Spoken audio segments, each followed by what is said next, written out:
Vote মিটতেই কসবায় চরমে তৃণমূলের গোষ্ঠী কোন্দল। রাজডাঙ্গার পর এবার ইন্দু পার্ক এলাকা। ফের তৃণমূল কাউন্সিলর লিপিকা মান্না ও কাউন্সিলর সুশান্ত ঘোষের অনুগামীরা সংঘর্ষে জড়ালেন। রাতে বোমাবাজি, গুলি চলারও অভিযোগ উঠেছে।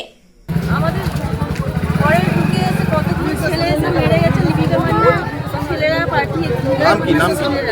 দিনু আছে, মনোজ আছে, ডিস্কো আছে, দিনু আছে, মনোজ আছে। ওরা সবাই মিলে মেয়েদের বাচ্চাদের ধরে সবাইকে মারছে। মেয়েদেরকে ব্লাউজ ছেড়ে দিয়েছে। দেখুন ব্লাউজ পুরো টেনে টেনে ছেড়ে দিয়েছে সবাইকে। আমাদের 107 নম্বর ওয়ার্ডে ঠিক আছে লিপিকা মান্না তো ওনার ছেলেদের পার্টি ছিল। দিনুতে সব ছেলেরা ছিল, মেরেছে তখন মেয়েদেরকেও মেরেছে। ঠিক আছে, বয়স্ক মানুষদের পর্যন্ত মেরেছে। ঠিক আছে, ওই মানুষটাকেও মেরেছে, বয়স্ক মানুষকে। এনাকে দেখুন ছেলে নেশা ভাঙ করে আছে, মেরেছে।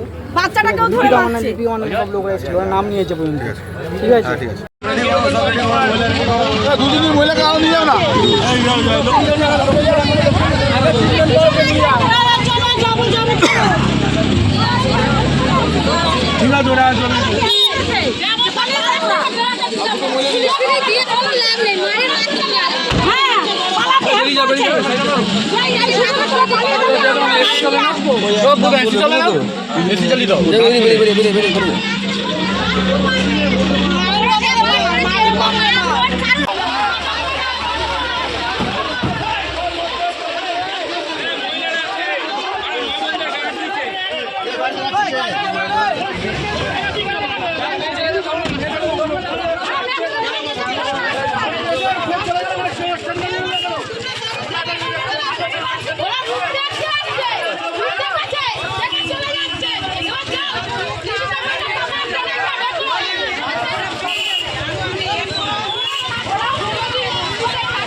দেখতে থাকুন নিউজ প্রাইম টাইমস, আপনাদের সাথে আপনাদের পাশে।